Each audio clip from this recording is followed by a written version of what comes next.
আল্লাহ বুঝাতে চাইলেন তোমরা যদি অপেক্ষা করতে অনেক ভালো হতো। ওয়ালাউ আন্নাহুম সাবারু হাত্তা তাখরুজা ইলাইহিম লাকানা খায়রাল লাহুম।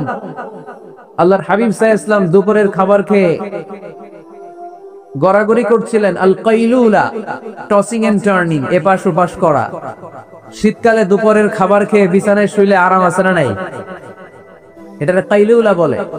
আল্লাহর হাবিব সাল্লাল্লাহু আলাইহি ওয়াসাল্লাম যখন কাইলুলা করছিল, ঠিক তখন লোকগুলো ডাকতে আরম্ভ করলো, ইয়া মুহাম্মদ, ইয়া মুহাম্মদ, উখরুজ ইলাইনা, হে মুহাম্মদ আসো। আল্লাহ বললেন খবর দাও, আমার নবীকে এইভাবে ডাকা যাবে না, বরং আমার নবীকে তোমরা ডাকবে ইয়া নবী আল্লাহ, ইয়া রাসূল আল্লাহ, ইয়া হাবিব আল্লাহ বলে সুবহানাল্লাহ পড়ে। আল্লাহর হাবিব সাল্লাল্লাহু আলাইহি ওয়াসাল্লাম যতক্ষণ না বের হয়ে আসে তোমাদের অপেক্ষা করা উচিত, সবর করা উচিত। আমরা অনেক সময় সবর করি না। ব্যাপার কি? আওয়াজ আবার বাড়তেছে কেন? এদিকে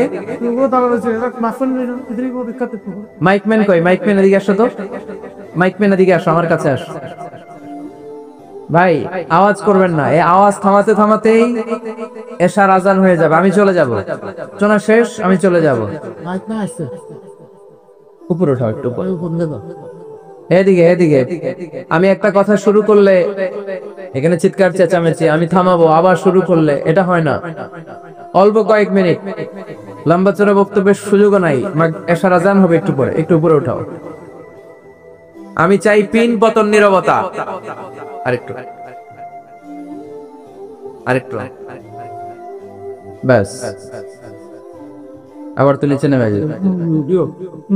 আওয়াজ করো না, আওয়াজ করো না ভাই, আওয়াজ করো না।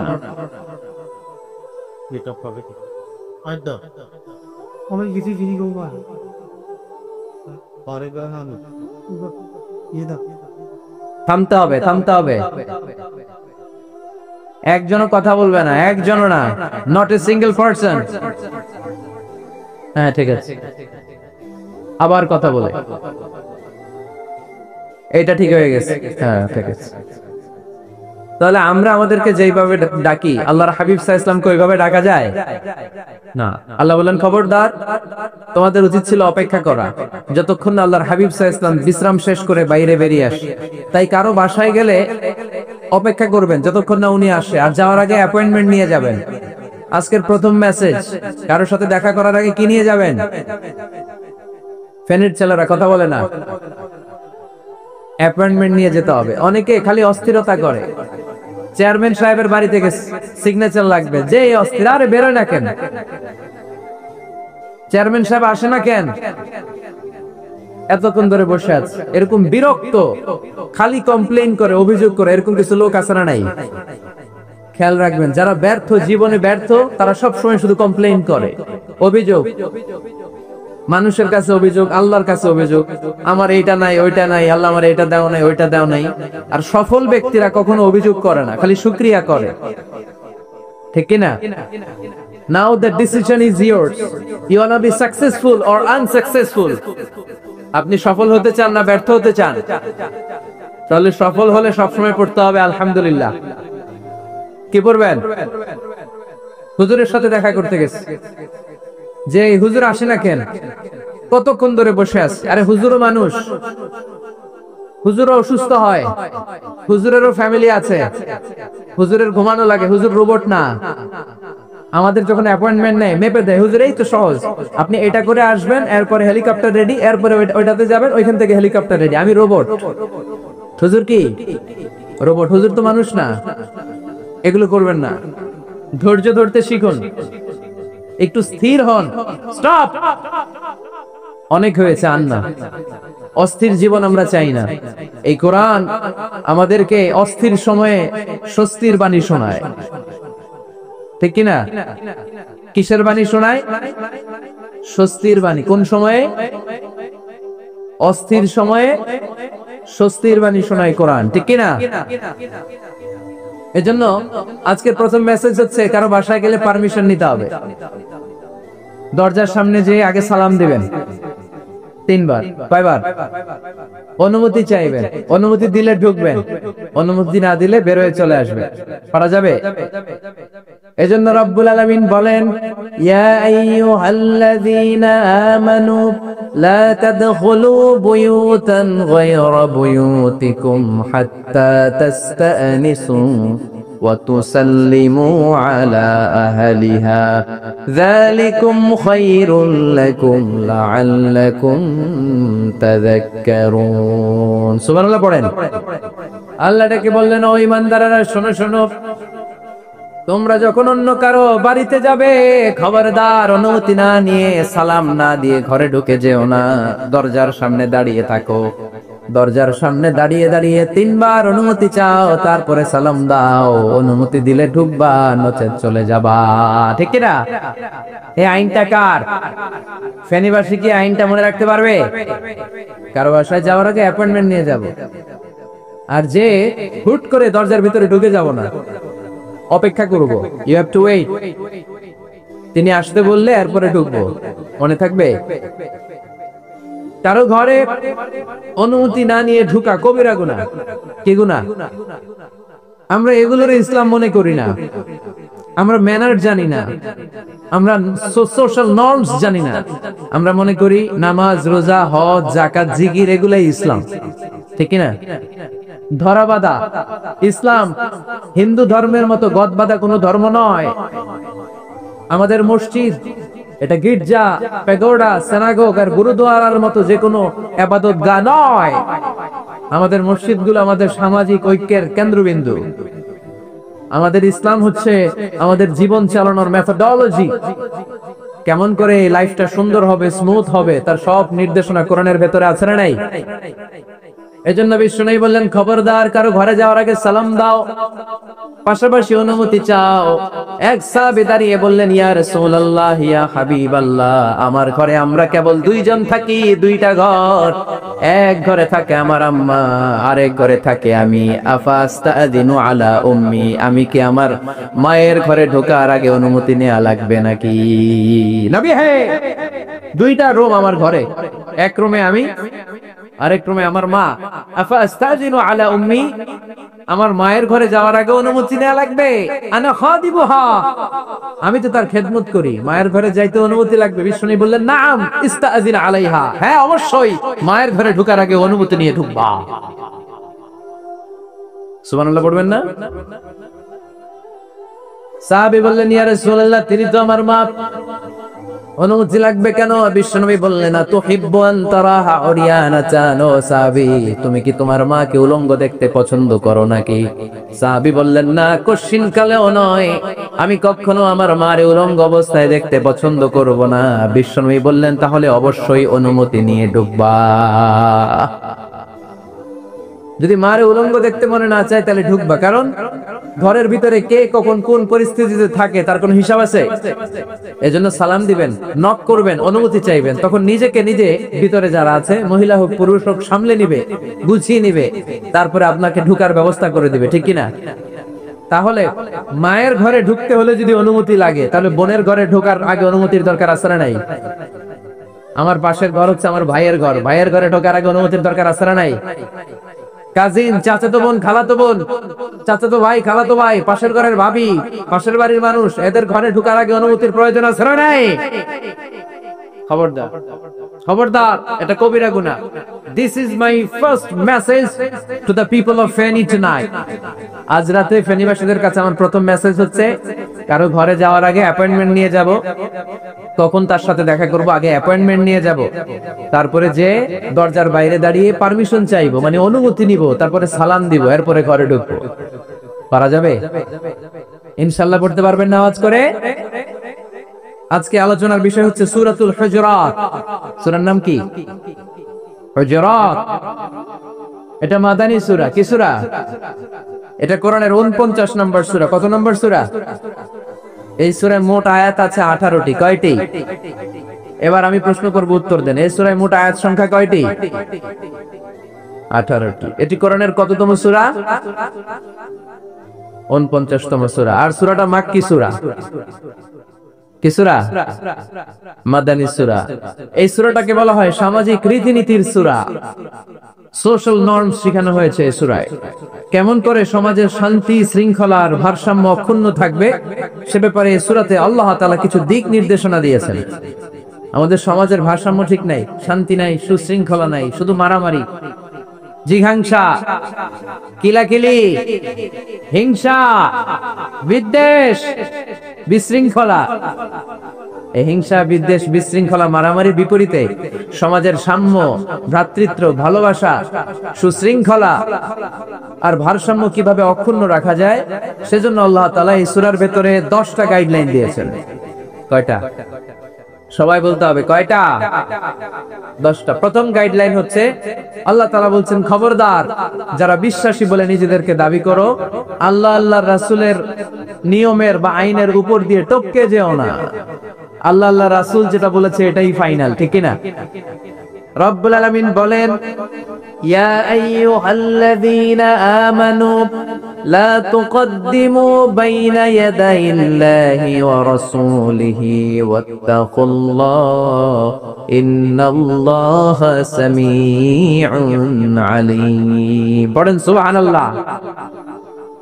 আল্লাহ বললেন, যারা বিশ্বাসী বলে দাবি করে, খবরদার আল্লাহর দেয়া বিধান আর আমার নবীর দেয়া বিধান, এই বিধানগুলাই ফাইনাল। এই ফাইনাল কথার পরে মুমিনের কোনো কথা থাকতে পারে? আল্লাহ যেটা বলেছে, আল্লাহ রাসূল যেটা বলেছে সেটাই ফাইনাল। আওয়াজ করে বলতে হবে, সেটা কি? এটা ফাইনাল। এরপর আর নতুন কোনো কথা নাই। যখনই বলা হবে আল্লাহ বলেছে, রাসূল বলেছে, আমরা বলবো আমান্না, সামি'না ওয়া আতা'না, আমরা শুনলাম, মানলাম, বিশ্বাস করলাম। আমাদের পক্ষ থেকে আর দ্বিতীয় কোনো কথা নাই, ঠিক কি না? এজন্য আল্লাহ বললেন, খবরদার আমি আর আমার রাসূল যেটা দিয়েছি সেটাই ফাইনাল। অতিরিক্ত বুঝতে যেও না, ওভার স্মার্ট সাজতে যেও না, আমি আল্লাহর দেয়া নবীর দেয়া বিধানের সামনে অ্যাডভান্স হতে যেও না। কারণ আমি আল্লাহ আর আমার রাসূল যেই নিয়ম দিয়েছি সেটাই ফাইনাল, সেটাতেই বরকত। কোন মুমিন বান্দা বান্দীদের কাছে যখন আল্লাহ আর আল্লাহর রাসূলের কথা বলা হয়, তাদের কাছে এটাই ফাইনাল, ঠিক কি না? ওমা কানা লিল মুমিনি ওয়ালা মুমিনাতিন ইযা খাদাল্লাহু ওয়া রাসূলুহু আমরান আইয়াকুনা লাহুমুল খিয়ারাতু মিন আমরিহিম। মুমিন নরনারীর কাছে যখন বলা হবে এটা আল্লাহর কথা, আল্লাহর রাসূলের কথা, এটাই ফাইনাল। এরপরে মুমিনের আর নতুন কোন চয়েস থাকতে পারে?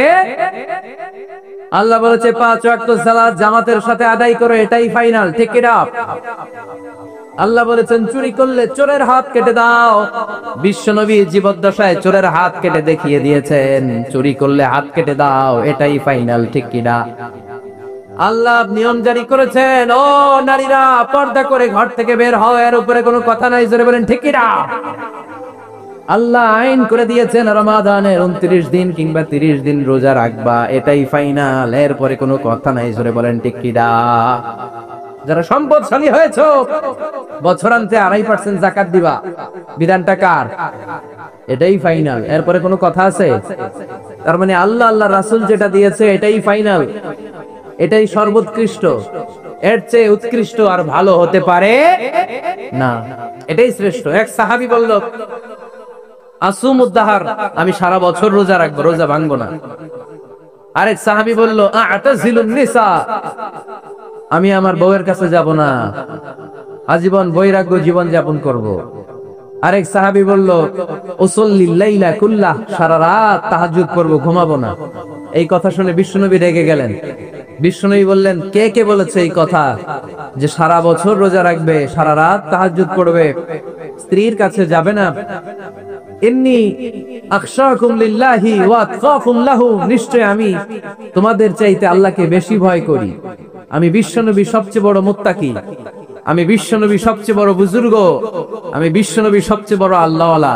তো আমি এত বড় আল্লাহওয়ালা হয়ে আমি 11 জন স্ত্রী রেখেছি, আমি এত বড় আল্লাহওয়ালা হয়ে রাতে তাহাজ্জুদও পড়ি, আবার কিছু অংশ ঘুমাই। আমি এত বড় আল্লাহওয়ালা হয়ে বছরে কিছু সময় রোজা রাখি, মাঝে মাঝে রাখি না। তা আমি ব্যালেন্স করে জীবন ধারণের পরে আমার আল্লাহওয়ালাগিরিতে কোনো সমস্যা হয় নাই, আমার নবী হতে সমস্যা হয় নাই। তোমাদের সমস্যা হলো কেন? তোমরা কোত্থেকে এটা শিখেছো? আমি বিশ্বনবী যেটা শিখিয়েছি এটাই ফাইনাল, এর চেয়ে শ্রেষ্ঠ কোনো কাজ আর হতে পারে না। চিল্লায় বলেন ঠিক কি না? ফজরের ফরজ নামাজ কয় রাকাত? আওয়াজ করে বলেন, বিধানটা কার? আপনি যদি বলেন আমি একটু বাড়ায় পড়বো, 3 রাকাত পড়বো, সব বেশি হবে না? কারণ আপনি অ্যাডভান্স হয়েছেন। লা তুকদ্দিমু বাইনা ইয়াদাইল্লাহি ওয়া রাসূলিহি, খবরদার আল্লাহ আল্লাহ রাসূলের উপর অ্যাডভান্স হয়ো না। রমাদানের রোজা 30টা, আপনি যদি বলেন 35টা রাখবো, ফেনীর ভাইয়েরা, রমজানের পরে আরো 5টা যদি একাধারে রাখেন, রমজান মনে করে আল্লাহ কবুল করবে? কবুল করবে। তার মানে আল্লাহ আল্লাহ রাসূল যেটা বলেছে এটাই ফাইনাল। এর চেয়ে বেশি কিছু আর ইবাদত করা যাবে, এর চেয়ে শ্রেষ্ঠ ইবাদত হতে পারে না। বিষ্ণু ইসলাম বললেন সারা রাত তাহাজ্জুদ পড়লে এটা শ্রেষ্ঠ ইবাদত নয়, বরং রাতের কিছু অংশ ঘুমাবা, কিছু অংশ তাহাজ্জুদ পড়বা। আইয়ামুল বীজের রোজা রাখবা, সোম আর বৃহস্পতিবার রোজা রাখবা, আরাফার রোজা রাখবা, আশুরার রোজা রাখবা, শাওয়ালের 6 রোজা রাখবা। এর চেয়েও বেশি রাখতে চাইলে একদিন রোজা রাখবা, আরেকদিন রাখবা না, একদিন রাখবা, আরেকদিন রাখবা না। এর চেয়ে ভালো রোজা হতে পারে? হতে পারে না। আল্লাহর হাবিব সাল্লাল্লাহু আলাইহি ওয়াসাল্লাম বললেন সেই শ্রেষ্ঠ যে স্ত্রীদের সাথেও মেলামেশা করে আবার ইবাদতও করে। ইসলামের মধ্যে ভারসাম্য আছে না নাই? তাহলে বোঝা গেল আল্লাহর হাবিব সাল্লাল্লাহু আলাইহি ওয়াসাল্লাম আল্লাহর সবচেয়ে কাছের, তিনি সবচেয়ে বড় মুত্তাকি। ফেনীবাসী আওয়াজ করে বলেন তো, আমার নবীর চাইতে বড় মুত্তাকি হওয়া যাবে? আমার নবীর চাইতে বড় আল্লাহওয়ালা হওয়া যাবে? নামাজ কেমন করে পড়তে হয় এটা নবী শিখায় গিয়েছেন, এর চেয়ে বেশি কিছু করা যাবে? জিকির কেমন করে করতে হয় এটা বিশ্বনবী শিখিয়ে গিয়েছেন কি জান নাই? বিশ্বনবীর শিখানো পন্থার বাইরে নতুন পন্থায় জিকির করা যাবে? তাহলে আল্লাহ এবং আল্লাহ রাসূল যা শিখিয়েছে এটাই ফাইনাল। আল্লাহ আল্লাহ রাসূলের কথার উপরে আমরা দ্বিতীয় কোনো কথা বলতে চাই না। এটা হচ্ছে 1 নাম্বার গাইডলাইন। সমাজে যদি শান্তি আনতে চান এই গাইডলাইন মানতে হবে। বিশ্বাসীদের জন্য 2 নাম্বার গাইডলাইন হচ্ছে লা তারফাউ আসওয়াতাকুম ফাওকা সাওতিন নবী। খবরদার ওই বিশ্বাসীরা নবীর কণ্ঠের চাইতে যেন তোমাদের কণ্ঠ উঁচু হয়ে না যায়। আপনারা কথা শুনতেছেন? মনোযোগ আছে না গেছে? বনু তামিম গোত্রের নেতা কে হবে? আল্লাহর হাবিব সাল্লাল্লাহু আলাইহি ওয়াসাল্লাম পরামর্শ করছিলেন। সাইয়েদনা আবু বকর বললেন আমার মতামত হচ্ছে এই লোকটা নেতা হলে ভালো হয়, যোগ্য লোক। ওমরে ফারুক বললেন না, উনি না। আবু বকর যেটা বলেছে ওইটা না, আমার মনে হয় এই লোকটা নেতা হলে ভালো হয়। আবু বকর বললেন না ওমর তুমি বুঝো নাই, আমি যারে বলছি সে ভালো। ওমরে ফারুক বলে না আবু বকর, আমি যাকে বলেছি সে ভালো। এরকম মতামত দিতে দিতে তর্ক করতে করতে বিশ্বনবীর গলার চাইতে সাহাবীদের গলার আওয়াজ বড় হয়ে গিয়েছে। আল্লাহ এটা আরশের উপর থেকে বরদাস্ত করে নাই। আল্লাহ বলেছেন খবরদার লা তারফাউ আসওয়াতাকুম ফাওকা সাওতিন নবী। নবীর কণ্ঠের চাইতে তোমাদের কণ্ঠ যেন উঁচু হয়ে না যায়। আমার নবীকে আমি তোমাদের বন্ধু বানিয়েছি, তোমাদের কাছে রেখেছি, তার মানে এই নয় যা মন চায় তাই নবীর সাথে আচরণ করবা, ঠিক কি না? কখনো যেন নবীর কণ্ঠের চাইতে কণ্ঠ উঁচু হয়ে না যায়। যদি নবীর গলার আওয়াজের চাইতে তোমাদের গলার আওয়াজ উঁচু হয়ে যায়, তোমাদের জীবনের সব নেক আমলগুলোকে আমি বাতিল করে দেব। আল্লাহ ধমক দিয়ে বললেন খবরদার ইয়া আইয়ুহাল্লাযীনা আমানু লা তারফাউ আসওয়াতাকুম ফাওকা সাওতিন নবী ওয়া লা তাজহারু লাহু বিল কওলি কাজহরি বা'দিকুম লিবা'দিন আন তাহবাতা আ'মালুকুম ওয়া আনতুম লা তাশউরুন। পড়েন সুবহানাল্লাহ। আল্লাহ বললেন খবরদার আমার নবীর কণ্ঠের চাইতে যেন তোমাদের কণ্ঠ উঁচু হয়ে না যায়। আমার হাবিবের কণ্ঠের চাইতে তোমাদের কণ্ঠ যদি উঁচু হয়ে যায় বেয়াদবি হয়ে যাবে, ফলে তোমাদের সব নেক আমল বাতিল করে দিবে কে? এই আয়াত নাজিল হওয়ার পরে সাহাবারা কেউ বিশ্বনবীর সামনে এসে বড় গলায় কথা বলে না, আস্তে আস্তে বলে। কেমনে বলে? ওমরে ফারুক এই আয়াত শুনে এত ভয় পেলেন, তিনি বিশ্বনবীর কাছে কোনো কথা নিয়ে আসলে ফিস ফিস করে বলতেন। বিশ্বনবী শুনতে পেতেন না, বলতেন এই ওমর কি বলছো, বুঝি নাই, জোরে বলো। ওমরে ফারুক সাউন্ড বাড়িয়ে জোরে বলতেন। বিশ্বনবী বলতেন এই কি বলেছো, এদিকে আসো, জোরে বলো। আমি শুনতে পাচ্ছি না, ওমর আরো জোরে বলো। ওমরে ফারুক আবার একটু সাউন্ড বাড়িয়ে আবার বলতে আরম্ভ করতেন। বিশ্বনবী বলতেন আমি শুনতে পাচ্ছি না, জোরে বলো। সুবহানাল্লাহ পড়ে। ভয়ে আন তাহবাতা আ'মালুকুম ওয়া আনতুম লা তাশউরুন। খবরদার নবীর কণ্ঠের চাইতে যদি কণ্ঠ উঁচু হয়ে যায় সব নেক আমল বাতিল করে দিবে কে? আপনারা যারা হজ উমরা করেছেন, হজ আর উমরা করতে পেরেছেন কারা কারা দেখি? মাশাআল্লাহ। যারা করতে পারি নাই আমরা, আমাদেরকেও যেন আল্লাহ তাআলা তৌফিক দান করে, আমরা পড়ি আমিন। আমরা যেন কাবার চারপাশে তাওয়াফ করতে পারি, সাফা মারওয়ায় যেন সাই করতে পারি, আল্লাহর হাবিব সাল্লাল্লাহু আলাইহি ওয়াসাল্লামের কবরের সামনে দাঁড়িয়ে যেন আমরা সালাতু সালাম পাঠ করতে পারি। আওয়াজ করে পড়তে হবে আমিন। বিশ্বনবী সাল্লাল্লাহু আলাইহি ওয়াসাল্লামের কবরের উপরে এই আয়াতটা লেখা, যে আয়াত নিয়ে আমি এখন আপনাদের সামনে আলোচনা করছি। লা তারফাউ আসওয়াতাকুম ফাওকা সাওতিন নবী। দেখছেন না আজি সাহেবরা, দেখে আসছেন না? আপনি যখন মসজিদে নববীতে নামাজ পড়বেন, আল্লাহর হাবিব সাল্লাল্লাহু আলাইহি ওয়াসাল্লামের কবর জিয়ারতের জন্য যখন রওনা হবেন, সর্বপ্রথম বাম দিকে পড়বে রাউদাতুম মিন রিয়াদিল জান্নাহ। এই জায়গাটা হলো দুনিয়ার বুকে জান্নাতের বাগান সমূহ থেকে একটা বাগান। আপনি হাঁটতে থাকবেন, হাঁটতে হাঁটতে রাউদাতুম মিন রিয়াদিল জান্নাহ পার হওয়ার পরে বাম দিকে পড়বে বিশ্বনবীর কবর। বিশ্বনবীর কবরের সামনে দাঁড়িয়ে কোনো উম্মত সহ্য করতে পারে নাকি? ধৈর্য ধারণ করতে পারে নাকি? আজীবন যেই নবীর কথা শুনলাম, আজীবন যেই নবীর হাদিস চর্চা করলাম, আজীবন যেই নবীর ভালোবাসা হৃদয়ের মধ্যে ধারণ করলাম, ওই নবী নাকি এই জায়গায় শোয়া, ওই নবী নাকি এখানে শুয়ে আছে, এটা কল্পনা করলে কোন উম্মত ধৈর্য ধারণ করতে পারে? কলিজাটা ছিঁড়ে খান খান হয়ে যায়, চিৎকার দিয়ে নবীরে ডাক দিতে মনে চায়। কিন্তু আল্লাহ বলেছেন খবরদার, কবরের উপরে এই আয়াতটা লেখা, লা তারফাউ আসওয়াতাকুম ফাওকা সাওতিন নবী। খবরদার, এটা নবীর দরবার, এখানে বড় গলায় চিৎকার চেঁচামেচি করে কোনো আওয়াজ করা যায় না। চিল্লায় বলেন ঠিক কি না?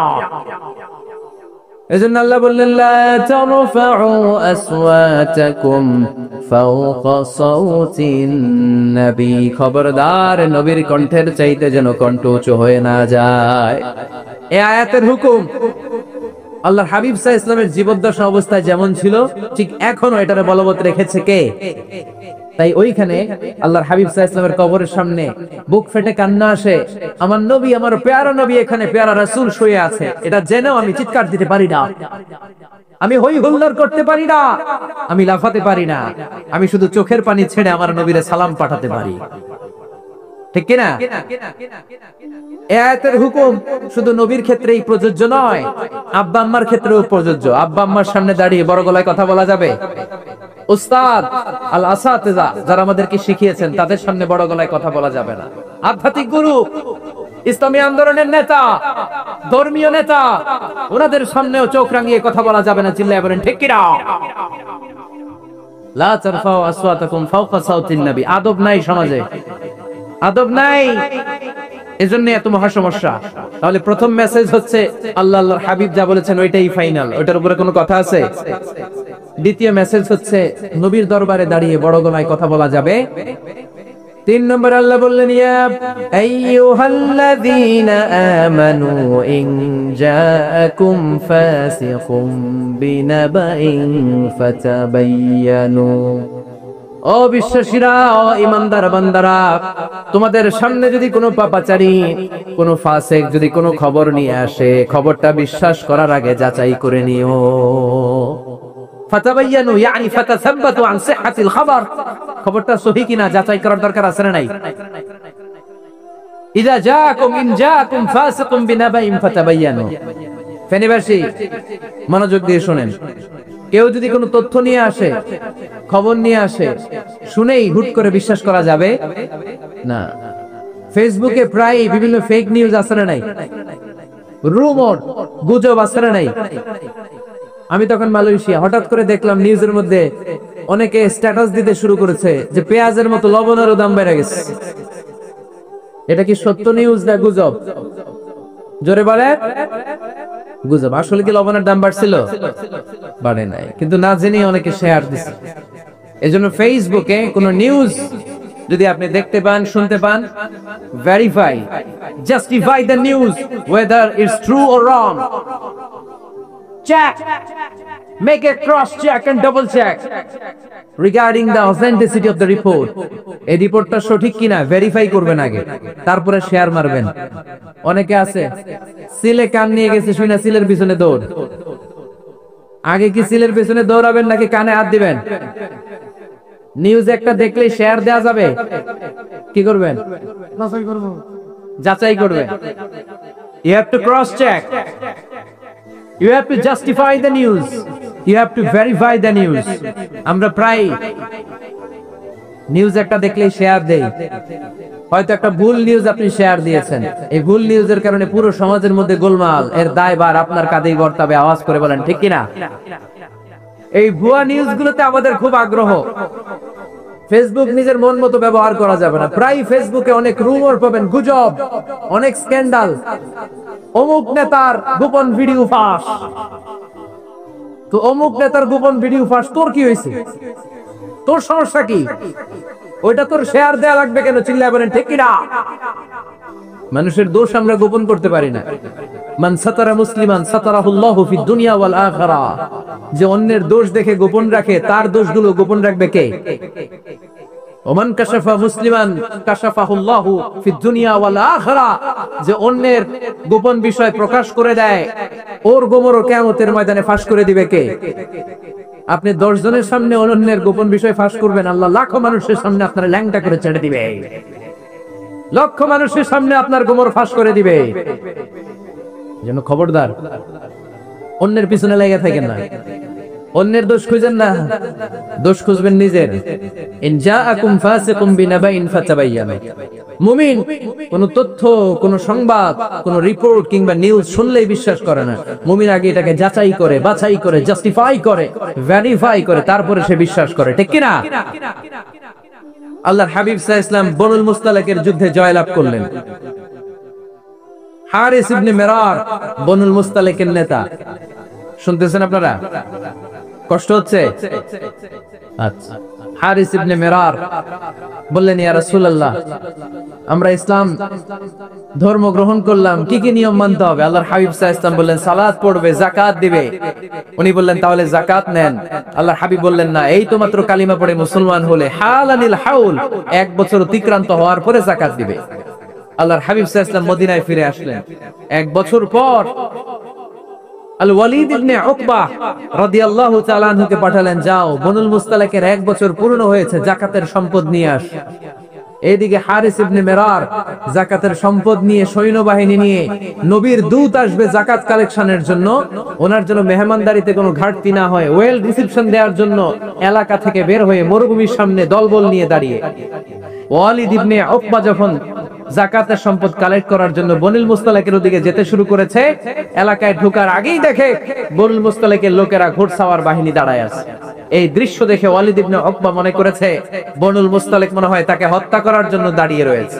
আসলে কি হত্যার জন্য দাঁড়ায় আছে? কি জন্য দাঁড়ায় আছে? ওয়েলকামিং রিসেপশন দেওয়ার জন্য। উনি ভয় পেয়ে অ্যাবাউট টার্ন, তথ্য যাচাই না করে মনে করছে আমারে মারবে, ধরবে, about turn, return back to Medina.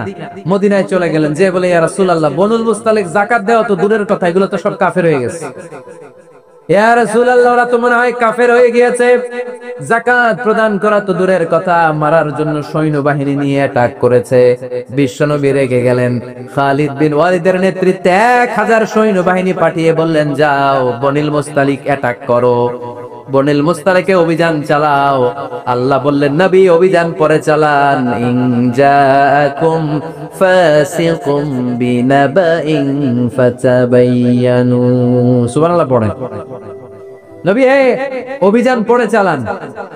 তথ্য যে নিয়ে আসছে ওয়ালিদ, এটা সত্য কিনা আগে যাচাই করেন। সে যে তথ্য আপনাকে সরবরাহ করেছে, তথ্য সঠিক নয়, সে ভুয়া তথ্য দিয়েছে, সে ভুল বুঝেছে, এখানে মিসআন্ডারস্ট্যান্ডিং হয়েছে। আপনি 1000 সৈন্যবাহিনী পাঠাবেন না। আপনার 1000 সৈন্যবাহিনী যে যদি বনুল মুস্তালিককে অ্যাটাক করে, তাহলে এটাকে কোনো ক্ষয়ক্ষতি হলে সবটার দায়ভার আপনার কাঁধেই বর্তাবে। চিল্লায় বলেন ঠিক কি না? আমার নবীকে শিখানোর মাধ্যমে আল্লাহ তাআলা আমাদেরকে শিখা যাবে না। আগে যাচাই বাছাই করার দরকার আছে না নাই? আছে। আপনার বন্ধু এসে বলল, আরে দোস্ত তুমি এইখানে, ভাবিরা তো দেখলাম বাজারে আরেক লোকের সাথে ঘুরতেছে। আপনি রেগে মেগে আগুন। অফিস থেকে বাসায় যায় বউরে কিল, আইজো মায়ের কাইলো মায়ের, এরকম হতে পারে না? আপনার বন্ধু হয়তো আপনার ওয়াইফের মতো আরেকজন মহিলাকে দেখেছে, এটা হতে পারে কি পারে না? আপনার ওয়াইফকে জিজ্ঞেস করেন নাই, ক্রস চেক করেন নাই, না করে আপনি ঝগড়া মারামারি শুরু করে দিয়েছেন। ছোট্ট ঝগড়া থেকে বিচ্ছেদের দিকে, ডিভোর্সের দিকেও যেতে পারে। এরকম আছে না নাই? এরকম অনেক বুড়ি বুড়ি কেস আমাদের কাছে আছে। নিউজ যাচাই না করে, গুজব আর রুমর যাচাই না করে সিদ্ধান্ত নিয়েছে, পরে মাথার মধ্যে চাপড়ায়, নিজের কপালে নিজে চাপড়ায়। এরকম আছে না নাই? তাহলে আল্লাহ তাআলার দেয়া 3 নাম্বার গাইডলাইন হচ্ছে, কোন তথ্য শুনেই বিশ্বাস করা যাবে না, আগে যাচাই করতে হবে। আওয়াজ করে বলেন, আগে কি করতে হবে? আল্লাহর হাবিব সাল্লাল্লাহু আলাইহি ওয়াসাল্লাম বনুল মুস্তালিকের যুদ্ধে জয়লাভ করলেন। হারিস ইবনে মিরার বনুল মুস্তালিকের নেতা। শুনতেছেন আপনারা? কষ্ট হচ্ছে? আচ্ছা। হারিস ইবনে মিরার বললেন, ইয়া রাসূলুল্লাহ, আমরা ইসলাম ধর্ম গ্রহণ করলাম, কি কি নিয়ম মানতে হবে? আল্লাহর হাবিব সাল্লাল্লাহু আলাইহি ওয়াসাল্লাম বললেন, সালাত পড়বে, যাকাত দিবে। উনি বললেন, তাহলে যাকাত নেন। আল্লাহর হাবিব বললেন, না, এই তো মাত্র কালিমা পড়ে মুসলমান হলে হালানিল হাউল, 1 বছর অতিক্রান্ত হওয়ার পরে যাকাত দিবে। আল্লাহর হাবিব সাল্লাল্লাহু আলাইহি ওয়াসাল্লাম মদিনায় ফিরে আসলেন। 1 বছর পর আল ওয়ালিদ ইবনে উকবা রাদিয়াল্লাহু তাআলা আনহুকে পাঠালেন, যাও বনুল মুস্তালিকের 1 বছর পূর্ণ হয়েছে, যাকাতের সম্পদ নিয়ে আস। এদিকে হারিস ইবনে মিরার যাকাতের সম্পদ নিয়ে, সৈন্যবাহিনী নিয়ে, নবীর দূত আসবে যাকাত কালেকশনের জন্য, ওনার জন্য মেহমানদারিতে কোনো ঘাটতি না হয়, ওয়েল রিসেপশন দেওয়ার জন্য এলাকা থেকে বের হয়ে মরুভূমির সামনে দলবল নিয়ে দাঁড়িয়ে। ওয়ালিদ ইবনে উকবা যখন যাকাতের সম্পদ কালেক্ট করার জন্য বনুল মুস্তালিকের ওদিকে যেতে শুরু করেছে, এলাকায় ঢোকার আগেই দেখে বনুল মুস্তালিকের লোকেরা ঘোড়সাওয়ার বাহিনী দাঁড়ায় আছে। এই দৃশ্য দেখে ওয়ালিদ ইবনে উকবা মনে করেছে বনুল মুস্তালিক মনে হয় তাকে হত্যা করার জন্য দাঁড়িয়ে রয়েছে। আসলে কি হত্যার জন্য দাঁড়ায় আছে? কি জন্য দাঁড়ায় আছে? ওয়েলকামিং রিসেপশন দেওয়ার জন্য। উনি ভয় পেয়ে অ্যাবাউট টার্ন, তথ্য যাচাই না করে মনে করছে আমারে মারবে ধরবে, about turn, return back to Medina. মদিনায় চলে গেলেন, যে বলে, ইয়া রাসূলুল্লাহ, বনুল মুস্তালিক যাকাত দেওয়া তো দূরের কথা, এগুলো তো সব কাফের হয়ে গেছে। ইয়া রাসূলুল্লাহ, ওরা তো মনে হয় কাফের হয়ে গিয়েছে, যাকাত প্রদান করা তো দূরের কথা, মারার জন্য সৈন্যবাহিনী নিয়ে অ্যাটাক করেছে। বিশ্বনবী রেগে গেলেন। খালিদ বিন ওয়ালিদের নেতৃত্বে 1000 সৈন্যবাহিনী পাঠিয়ে বললেন, যাও বনুল মুস্তালিক অ্যাটাক করো, বনুল মুস্তালিকে অভিযান চালাও। আল্লাহ বললেন, নবী অভিযান পরে চালান। ইন জাআকুম ফাসিকুম বিনাবাইন ফাতাবায়ানু। সুবহানাল্লাহ পড়েন। নবী অভিযান পরে চালান। তথ্য যে নিয়ে আসছে ওয়ালিদ, এটা সত্য কিনা আগে যাচাই করেন। সে যে তথ্য আপনাকে সরবরাহ করেছে, তথ্য সঠিক নয়, সে ভুয়া তথ্য দিয়েছে, সে ভুল বুঝেছে, এখানে মিসআন্ডারস্ট্যান্ডিং হয়েছে। আপনি 1000 সৈন্যবাহিনী পাঠাবেন না।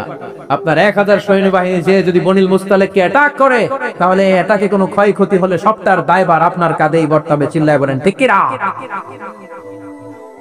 আমার নবীকে শিখানোর মাধ্যমে আল্লাহ তাআলা আমাদেরকে শিখা যাবে না। আগে যাচাই বাছাই করার দরকার আছে না নাই? আছে। আপনার বন্ধু এসে বলল, আরে দোস্ত তুমি এইখানে, ভাবিরে তো দেখলাম বাজারে আরেক লোকের সাথে ঘুরতেছে। আপনি রেগে মেগে আগুন। অফিস থেকে বাসায় যায় বউরে কিল, আইজমায়ের কাইলোমায়ের, এরকম হতে পারে না? আপনার বন্ধু হয়তো আপনার ওয়াইফের মতো আরেকজন মহিলাকে দেখেছে, এটা হতে পারে কি পারে না? আপনার ওয়াইফকে জিজ্ঞেস করেন নাই, ক্রস চেক করেন নাই, না করে আপনি ঝগড়া মারামারি শুরু করে দিয়েছেন। ছোট্ট ঝগড়া থেকে বিচ্ছেদের দিকে, ডিভোর্সের দিকেও যেতে পারে, এরকম আছে না নাই? এরকম অনেক বুড়ি বুড়ি কেস আমাদের কাছে আছে। নিউজ যাচাই না করে, গুজব আর রুমর যাচাই না করে সিদ্ধান্ত নিয়েছে, পরে মাথার মধ্যে চাপড়ায়, নিজের কপালে নিজে চাপড়ায়, এরকম আছে না নাই? তাহলে আল্লাহ তাআলার দেয়া 3 নাম্বার গাইডলাইন হচ্ছে, কোন তথ্য শুনেই বিশ্বাস করা যাবে না, আগে যাচাই করতে হবে। আওয়াজ করে বলেন, আগে কি করতে হবে?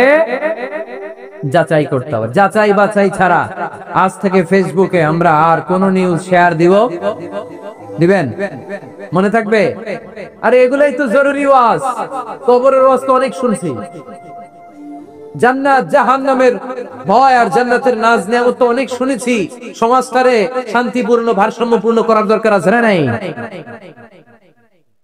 খবর শুনে আমরা বিশ্বাস করি, যাচাই না করে আমরা বলে বেড়াই না। যাচাই না করে, নিশ্চিত না হয়ে আজ থেকে কোন নিউজ আমরা ফেসবুকে শেয়ার দিব না।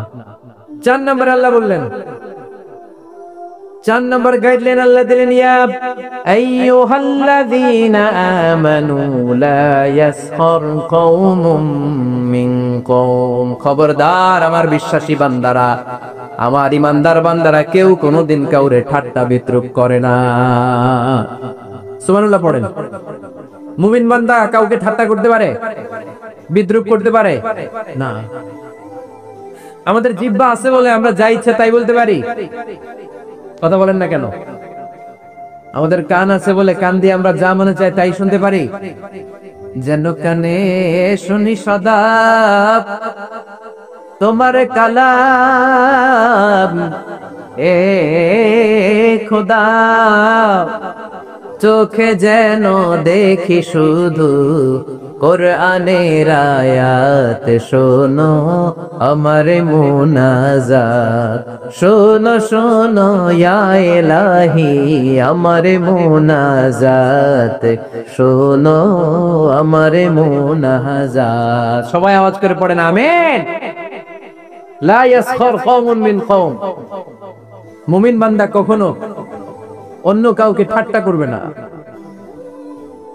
আমার কোন ভাই মনে কষ্ট পায়, এরকম কোন ঠাট্টা বিদ্রুপ খোঁচা মেরে পোক মেরে কথা বলা যাবে না।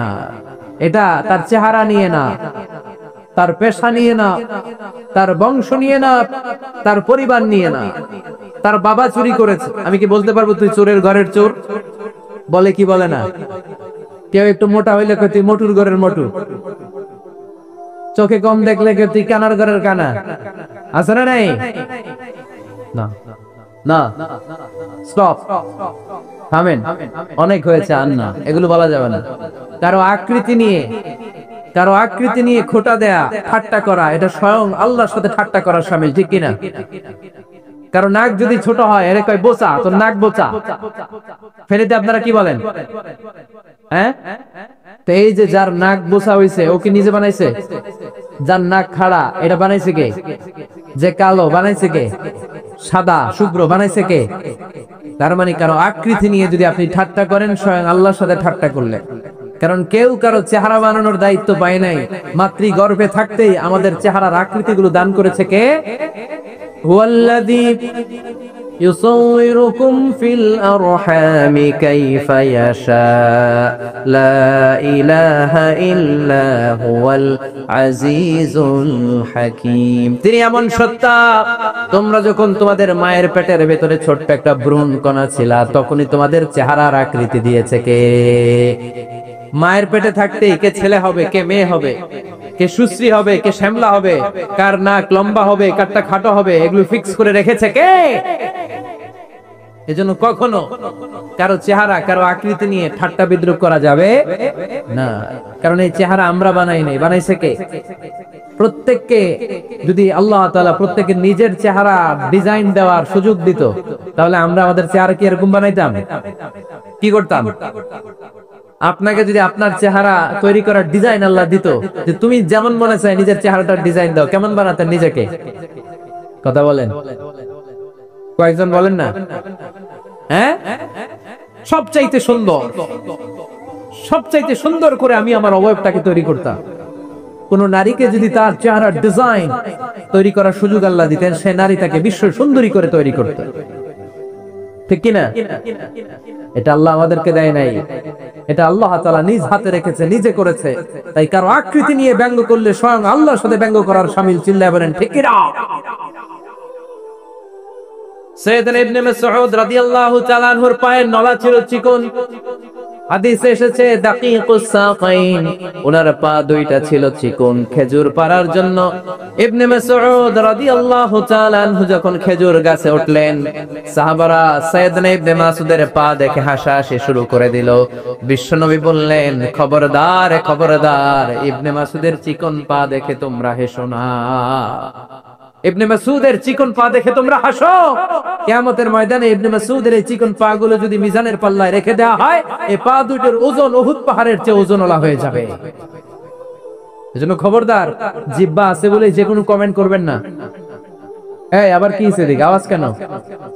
হ্যাঁ, আর কি দেখবেন? এখন তো বিদায় নেব আমি, চুপ করেন না, এবার থামেন। জিহ্বা আছে বলেই, জিহ্বা আছে বলেই যে কোনো ধরনের মন্তব্য করা যাবে না। আল্লাহর হাবিব সাল্লাল্লাহু আলাইহি ওয়াসাল্লাম বলেছেন, মাইয়াদমান লি মা বাইনা লিহিয়াইহি ওয়া মা বাইনা রিজলাইহি আদমান লাহুল জান্নাহ। ও আমার উম্মতেরা, তোমাদের মধ্যে থেকে কেউ যদি আমাকে দুইটা অঙ্গের গ্যারান্টি দেয়, কয়টা অঙ্গের? সবাই বলতে হবে কয়টা?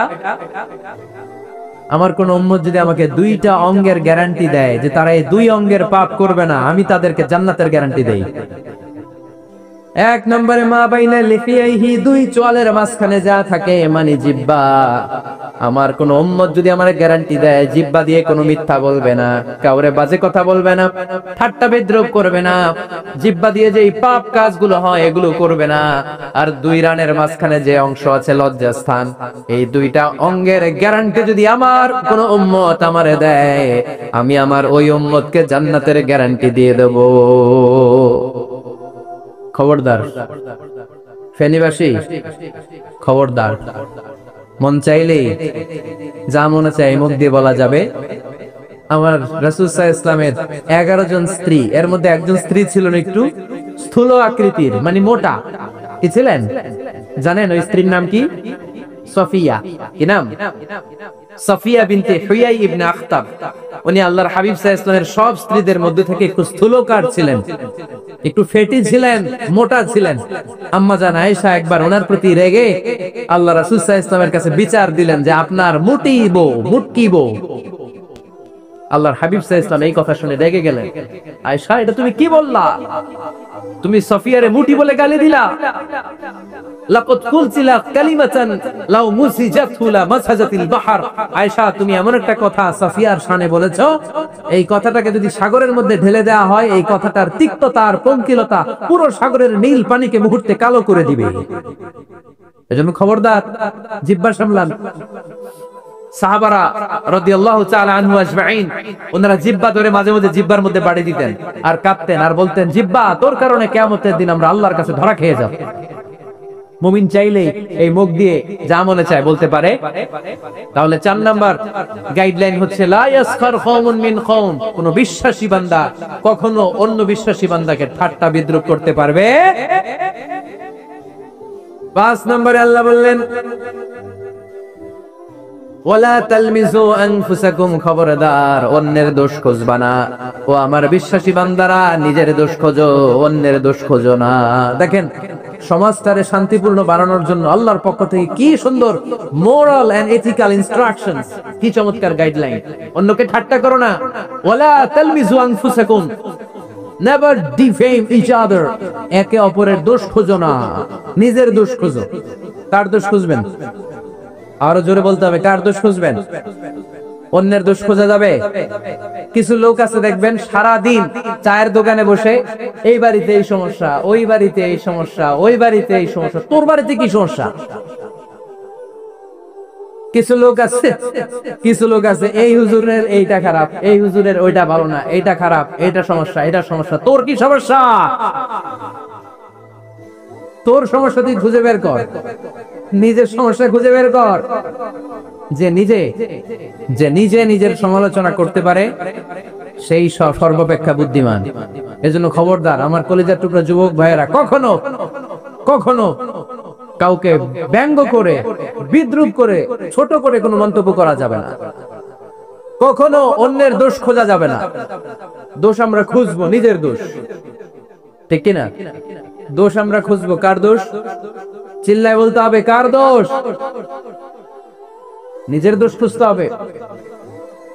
যারা নিচু মনের মানুষ, এরা মানুষের দোষ নিয়ে কথা বলে। Small people talk about people, average people talk about things and stories, and great people talk about ideas.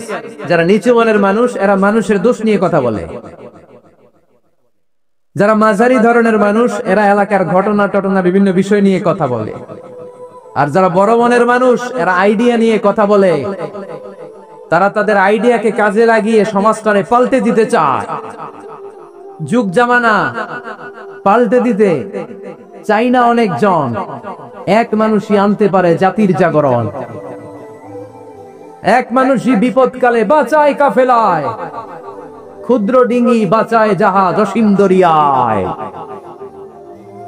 এজন্য নিজেকে শুধরাতে হবে। ওয়ালা তালমিজু আনফুসাকুম, অন্যের দোষ খোঁজো না, নিজের দোষ খোঁজো। তাহলে ফেনীবাসীরা, এই হোক আমাদের স্লোগান, আমরা নিজেদের দোষ খুঁজবো বেশি, অন্য কারো দোষ কখনো খুঁজবো। আপনি নিজে ঠিক হয়ে যান, দুনিয়া এমনি ঠিক হয়ে যাবে। নিজে ঠিক তো দুনিয়া ঠিক। নিজেকে শুধরান। অন্যের দোষ দেখে তো আমার লাভ নাই। ও কি করছে এটা ও জবাব দিবে, আমি কি করেছি আল্লাহর সুপ্রিম কোর্টের কাঠগড়ায় সেদিন আমাকে জবাব দিতে হবে। চিল্লায় বলো ঠিক কিনা? এজন্য অন্যের দোষ যেন আমরা না খুঁজি, নিজেকে যেন পরিবর্তন করি। পরিবর্তন করতে রাজি আছি তো সবাই? পরিবর্তনের অগ্রনায়ক হতে রাজি আছি তো সবাই? সিদ্ধান্ত নিতে হবে, শক্ত সিদ্ধান্ত। দাঁড়াতে হবে, সৈনিকের মতো দাঁড়াতে হবে, ঠিক কিনা? আধারে ভয় পেও না, আলো আছে আড়ালে, অন্ধকার পালিয়ে যাবে তুমি উঠে দাঁড়ালে। নিজেকে দাঁড়াতে হবে, নিজের সাথে নিজের শক্ত বোঝাপড়া করতে হবে। অন্যের দোষ খোঁজার সময় আমাদের নাই, চিল্লায় বলো ঠিক কিনা? দোষ খোঁজা যাবে না, নিজের দোষ নিজের আমরা খুঁজবো। বসেন বসেন। কি ঢুকছে এখানে? হ্যাঁ, কারেন্টে শক করছে। সাপ, সাপ আওয়াজ শুনতে আসে।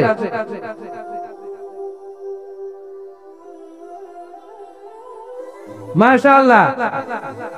এইখানে এখানে শ্রোতা হিসেবে আছে বীর মুজাহিদ, মেরে ফেলছে এটারে। ঠিক আছে ঠিক আছে ঠিক আছে, বসুন।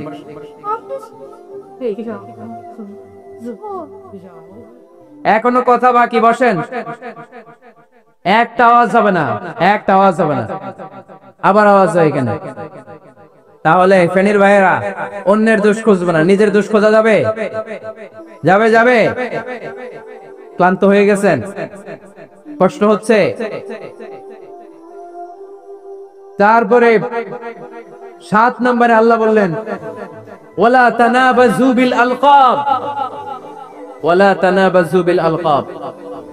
এই ছেলেরা, এই আমি এখনই উঠে যাব, বিদায় নিচ্ছি। বসো, বসেন ভাই, বসেন। এগুলো অনেক জরুরি কথা, মনোযোগ দিয়ে শুনেন। ওয়ালা তানাবাযু বিল আলকাব, মানুষকে মন্দ নামে ডেকো না। আমরা অনেকের নাম চেঞ্জ করে ডাকি, আছে না নাই? না, আমার কলিজার টুকরা ফেনীর ভাইয়েরা, আজ থেকে কখনো কারো নাম চেঞ্জ করে আমরা ডাকবো না। যে নামে তাকে ডাকলে সে খুশি, আমরা ওই নামে ডাকবো, পারবো তো? কারণ প্রত্যেকের নামটা প্রত্যেকের কাছে বড্ড দামি, প্রত্যেকের নামটা প্রত্যেকের কাছে বড্ড প্রিয়। আপনার নাম কি? লিটন ভাই, মাউল হক লিটন ভাই। আপনার কাছে মনে হইতে পারে আরে লিটন একটা নাম হইলো, এত কত আছে আমাদের এলাকায়। না, এলাকায় অনেক আছে ঠিক, কিন্তু লিটন ভাইয়ের কাছে লিটন নামটা খুব আদরের, যত্নের, ঠিক কিনা? আমার নাম কি? আমার নাম মিজান। আরে মিজান একটা নাম হইলো নাকি? কত নাম আছে মিজান, এলাকার সিপাই পয়রা আছে। এটা ঠিক, অনেক নাম আছে মিজান নামে, কিন্তু যেহেতু এটা আমার নাম, আমার কাছে এই নামটা বড় দরদের, বড় যত্নের, বড় আদরের। কারণ এই নামটা আমার পরিচয় বহন করে। ভাইয়ের নাম কি? স্বপন। স্বপন ভাই এলাকায় অনেক আছে না? সিম্পল একটা নাম, কিন্তু না, স্বপন মিয়াজি ভাইয়ের কাছে এটা সিম্পল না। এই নামটা ওনার কাছে বড় যত্নের। মানুষ তার নাম খুব পছন্দ করে নিজের নামের, কারণ দেখবেন কাগজ আর কলম পাইলে সবাই নিজের নাম লেখে, খালি নিজের নামের সিগনেচার দেয়, আছে না নাই? এরপরে দেখবেন যে কক্সবাজারে গেলে সাগরের তীরে বালু পাইলেই বালুর মধ্যে নিজের নাম লেখে, আবার ওই নামের পাশ দিয়ে লাভও আঁকে, আছে না নাই? আমি অনেক দেখেছি, সাগর পারে গেলেই মানুষের মন উথাল পাতাল করে। তো সাগরের বালিতে নিজের নামটা বড় করে লেখে চারদিক দিয়ে লাভ, মানে এই নামটারে আমি লাভ করি। এটা প্রমাণ করে প্রত্যেকে নিজের নামটারে বড্ড বেশি ভালোবাসে, ঠিক কিনা? এজন্য ফেনীর সোনার টুকরারা, খবরদার বন্ধুরা, নিজেরা যেন একে অপরকে এমন নামে না ডাকি যে নাম শুনলে সে কষ্ট পায়। আজ থেকে কোনো বাজে নামে কাউরে ডাকা যাবে? আব্বা আম্মা আদর করে কত সুন্দর নাম রেখেছে, আবু বাকার, ওরে সবাই ডাকে বকইরা, কপাল পোড়া। আব্বা আম্মা নাম রেখেছে আবু ওয়াক্কাস, ওরে ডাকে আকাইচা। কত সুন্দর নাম আমার আল্লাহর নামের সাথে মিলিয়ে আব্দুল কুদ্দুস নাম রেখেছে, ওরে ডাকে কুদ্দুচ্চা। আছে না নাই? কবিরা গুনাহ করেছেন আপনি, কবিরা গুনাহ। It's not a simple deal, এটা সাধারণ কোনো ব্যাপার না, এগুলো সবগুলো কবিরা গুনাহ। কোনোদিন কাউকে ঠাট্টা বিদ্রুপ করে কিছু বলবো না, কখনো অন্যের দোষ খুঁজবো না, কারো নাম বিকৃত করে কোনোদিন কারো মনে কষ্ট দিব না, ঠিক কিনা? এরপর 8 নম্বরে আল্লাহ বললেন ইয়া আইয়ুহাল্লাযীনা আমানু ইজতানিবু কাসীরাম মিনায-যন্নি ইন্না বা'দায-যন্নি অবিশ্বাসীরা খবরদার, অনুমান আন্দাজ নির্ভর কোনো কথা বলবে না, যেটা বলবে নিশ্চিত হয়ে বলবে। কার কথা? অনুমান নির্ভর কোনো কথা, আন্দাজ নির্ভর কোনো কথা কোন মুমিন বলতে পারে? আমার কথা বোঝা যায়? হ্যাঁ ফেনীবাসী, কথা বোঝা যায়? ফেনী না হেনি? হ্যাঁ আর বাড়ি হেনি, আই সাই রেনি রেনি, আপনারা কি ডাকেন, ফেনী না হেনি? ফেনী। মাশাআল্লাহ মাশাআল্লাহ, খুব সচেতন ফেনীবাসী। দেখছেন দেখছেন, আপনাদের জেলা নিয়ে কিছু বললে খারাপ লাগে না? লাগে তো। নোয়াখালী করে গালি দিয়েন না, চিটাঙ্গরে গালি দিয়েন না, কুমিল্লাবাসীদেরকে গালি দিয়েন না। আমার 64 জেলায় সুজলা সুফলা শস্য শ্যামলা, ঠিক কিনা? 64 জেলা নিয়ে আমার এই বাংলাদেশ। প্রত্যেক জেলায় আমাদের সৌন্দর্য আছে না নাই? এক এক জেলার ভাষার সাথে আরেক জেলার ভাষার কোনো মিল। সিলেটের ছিল আমার গতকাল মাহফিল, আমি জিজ্ঞেস করছি ভাই সাহেব খিতা কররা, আপনারা বালা আসেননি? তো মহা খুশি, কারণ ওদের ভাষায় কথা বলছে, ওরা ওদের ভাষাটারে বড্ড ভালোবাসে। আমরা প্রত্যেকে আমাদের প্রত্যেকের জেলাটারে বড্ড পছন্দ করি, ঠিক কিনা? ইজতানিবু কাসীরাম মিনাজ যান, আন্দাজ অনুমান নির্ভর কথা মুমিন কখনো বলতে পারে? এজন্য আল্লাহর হাবিব বললেন ইয়াকুম ওয়াযান ফাইন্নায যান্না কাযাবুল হাদিস, খবরদার তোমাদের উচিত আন্দাজ অনুমান নির্ভর কথা থেকে বেঁচে থাকা, কেননা অনুমান করে কথা বললে পাপ হয়। অনুমান করে কথা বললে কি হয়? আজকে থেকে আমার ফেনীর সোনার টুকরারা অনুমান করে আন্দাজে কোনো কথা বলবো আমরা? বলবো না, ধারণা করে কিছু বলবো না। আর ধারণা করলেও ভালো ধারণা করবে। কি ধারণা? রাস্তা দুইটা, একটা পজিটিভ আর একটা নেগেটিভ। মুমিন পজিটিভ ধারণা করে, মুমিন কখনো নেগেটিভ ধারণা করে না। তাহলে কোন দিকে যাব, পজিটিভ না নেগেটিভ? আওয়াজ করে, পজিটিভ না নেগেটিভ? যারা মুনাফিক এরা ইয়াত্তাবিউনা ইল্লা যান ওয়া ইন্না যান্না লা ইউগনি মিনাল হাক্কি শাইআ। যারা মুনাফিক এরা আন্দাজ অনুমান নির্ভর মানুষের ব্যাপারে কথা বলে, আর আন্দাজ অনুমান কখনো সত্যের বিকল্প হতে পারে না। আন্দাজ অনুমান কখনো সত্যের বিকল্প হতে পারে? এজন্য দৃষ্টিভঙ্গি বদলান, জীবনকে বদলায় দিবে কে? আমরা কখনো কোনো নেগেটিভ কথা বলবো না, অলওয়েজ পজিটিভ। অলওয়েজ কি? এই যে আমার হাতে কি দেখা যায়? পানির বোতল, তাই না? এখানে অর্ধেক পানি ভরা আছে। কাউকে যদি প্রশ্ন করি ভাই কি দেখতে পাচ্ছেন, একদল বলবে এখানে অর্ধেক বোতল খালি দেখা যায়। উত্তরটা সঠিক, আসলে বোতলের অর্ধেক খালি। আবার এদিকে আরেকজনকে বললাম ভাই এখানে কি দেখা যায়, বলবে হুজুর বোতলের অর্ধেক পানি ভরা। এটাও সঠিক উত্তর। প্রথমটা ছিল নেগেটিভ উত্তর, দ্বিতীয়টা পজিটিভ উত্তর, ঠিক কিনা? যারা সবসময় নেগেটিভ চিন্তা করে এরা খালি জায়গাটা দেখছে যে পানি নাই, আর যারা সবসময় পজিটিভ চিন্তা করে এরা পানি যে ভর্তি অর্ধেক ওইটা দেখছে। আমরা নেগেটিভের দিকে যাব না, মুসলমান থাকবে সব সময় always positive, come back positive, not go back negative. চিল্লায় বলতে হবে, ঠিক কি না? কখনো আন্দাজ অনুমান নির্ভর আমরা কিছু বলবো না। 9 নাম্বার, একেবারে শেষের দিকে চলে আসছি। 9 নাম্বার আল্লাহ বললেন খবরদার ওয়ালা তাজাসসু, গোয়েন্দাগিরি করো না। গোয়েন্দাগিরি করা হারাম। গভর্নমেন্ট যে গোয়েন্দা বিভাগ রেখেছে এটা না, এটা দেশের আইন শৃঙ্খলা বজায় রাখার জন্য এটা জরুরি। আল্লাহর হাবিব সাল্লাল্লাহু আলাইহি ওয়াসাল্লামের নিজস্ব গোয়েন্দা ছিল, কিন্তু আমরা যে নিজেরা গোয়েন্দাগিরি করি এটারে হারাম ঘোষণা করেছে কে? অনেকে আছে দেখবেন জানলা একটা খোলা থাকলে উকি মারে। আলহামদুলিল্লাহ ফেনীতে এগুলা নাই।